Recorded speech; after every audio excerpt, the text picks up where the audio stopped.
नमस्कार, ये है सुजस आवाज राजस्थान और आप सुन रहे हैं वे खबरें जो सुर्खियों में रही। मैं हूँ मेधा और मैं अरिंदम। आज खास राजस्थान सरकार ने बनाई नई हस्तशिल्प और एमएसएमई नीति। इंदिरा रसोई का होगा विस्तार। अब 870 रसोइयां देंगी जनता को सस्ता और पौष्टिक भोजन। शिक्षा मंत्री ने अधिकारियों को नियमित स्कूलों के दौरे करने के निर्देश दिए।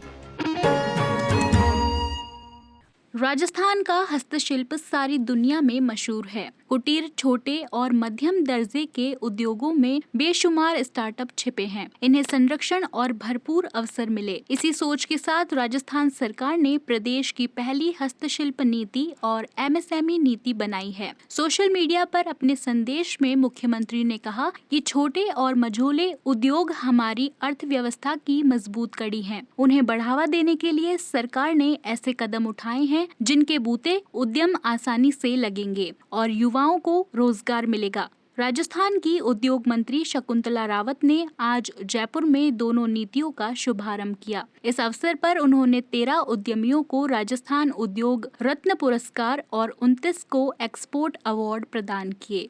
इससे पहले कल उद्योग मंत्री ने अलवर जिले के भिवाड़ी में अलवर बाईपास सड़क स्टेट हाईवे 25 की चौड़ाई और गुणवत्ता बढ़ाने संबंधी कामों का शुभारंभ किया। इसकी लागत करीब 38 करोड़ रुपए है। इस मौके पर उन्होंने कहा कि गहलोत सरकार के प्रयासों से राजस्थान में निवेश के लिए बेहतरीन माहौल बना है। मुख्यमंत्री कल जोधपुर में इंदिरा रसोई योजना का विस्तार करेंगे। इसके तहत 512 नई इंदिरा रसोई शुरू की जाएंगी। इससे कुल रसोइयां 870 हो जाएंगी। इंदिरा रसोई के जरिए जरूरतमंदों को 8 रुपए में एक समय का पौष्टिक भोजन दिया जाता है। अब तक 7 करोड़ से ज्यादा भोजन थालियां परोसी जा चुकी हैं।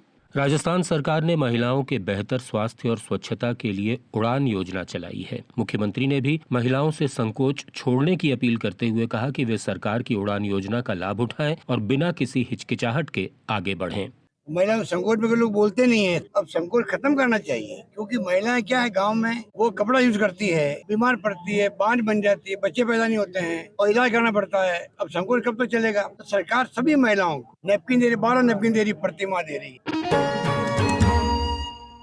शिक्षा मंत्री डॉक्टर बीडी कल्ला ने सिरोही में शिक्षा अधिकारियों की बैठक ली। बैठक में शिक्षा से जुड़ी राजस्थान सरकार की योजनाओं, छात्रवृत्ति, साइकिल और स्कूटी वितरण और भामाशाह सम्मान सहित कई मुद्दों पर चर्चा हुई। शिक्षा मंत्री ने अधिकारियों को नियमित रूप से स्कूलों के दौरे करने के निर्देश दिए और शिक्षकों की प्रतिनियुक्ति समाप्त करने की बात कही। डॉक्टर कल्ला और विधायक संयम लोढ़ा ने सिरोही के मंडवारिया, रोवाड़ा और सिंदरत में कक्षों के लोकार्पण, सड़क और अन्य निर्माण कार्यों का शिलान्यास किया। भारतीय छात्र संसद ने पुणे में डॉक्टर सीपी जोशी को आदर्श विधानसभा अध्यक्ष के सम्मान से नवाजा। इस मौके पर डॉक्टर जोशी ने कहा कि संसदीय लोकतंत्र की मजबूती के लिए नीति बनाकर राष्ट्र निर्माण करना होगा।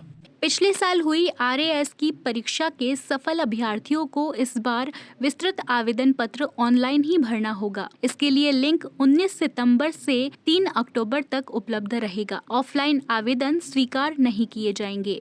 जलदाय मंत्री डॉक्टर महेश जोशी ने बीसलपुर से आने वाले पेयजल की गुणवत्ता सुधारने के निर्देश दिए हैं। राजधानी जयपुर के कुछ इलाकों में पानी की गुणवत्ता संबंधी शिकायतें मिलते ही सरकार ने तत्काल कदम उठाया। इसके बाद से कोई शिकायत नहीं मिली है। पाली के रोहट में 4 से 10 जनवरी तक होने वाली 18वीं राष्ट्रीय जम्बूरी में देश के 35,000 स्काउट गाइड के साथ ही सार्क और दूसरे देशों के प्रतिनिधि भी भागीदारी निभाएंगे। राजस्थान को 66 साल बाद राष्ट्रीय जम्बूरी की मेजबानी मिली है। भारत घूमने आए फ्रांस के सैलानी दल ने जयपुर की मानसरोवर चौपाटी में जायकेदार व्यंजनों का लुत्फ उठाया। पधारो हमारे देश की भावना के अनुरूप राजस्थान आवासन मंडल के अधिकारियों ने उनकी अगवानी की। पर्यटकों ने हाउसिंग बोर्ड के स्ट्रीट फूड हब कॉन्सेप्ट की सराहना की।